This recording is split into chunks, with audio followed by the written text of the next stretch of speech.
Ever thought that you could do the impossible? Like, really, the impossible, like elevating or floating.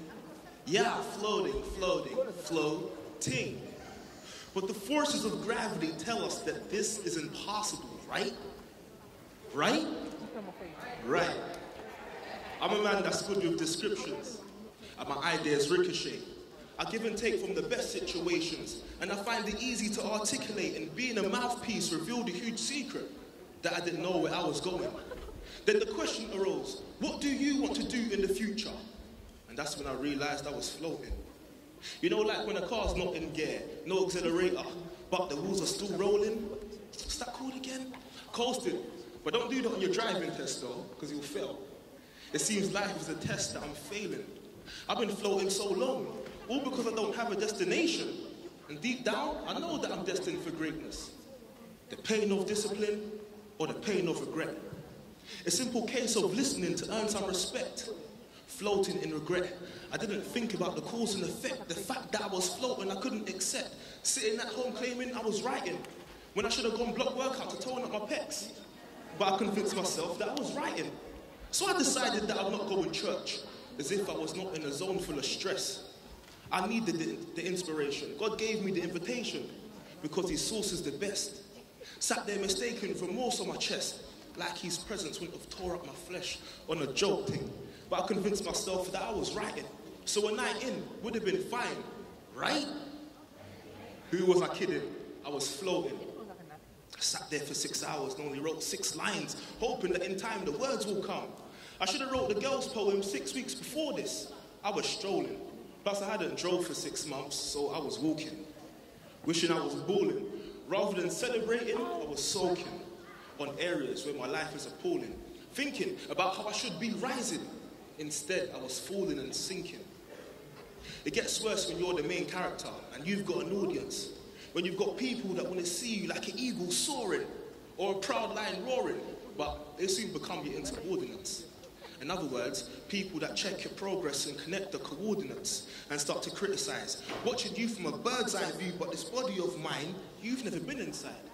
So it's easy for you to advise and give testimony about where I should and shouldn't be, and say who is wise. Who decides?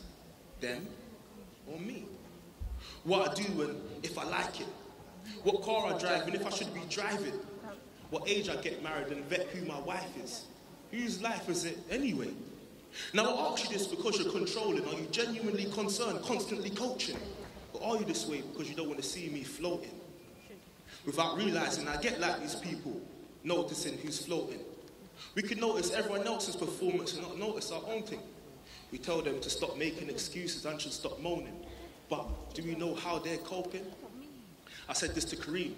He became a pro footballer, but then became addicted to smoking.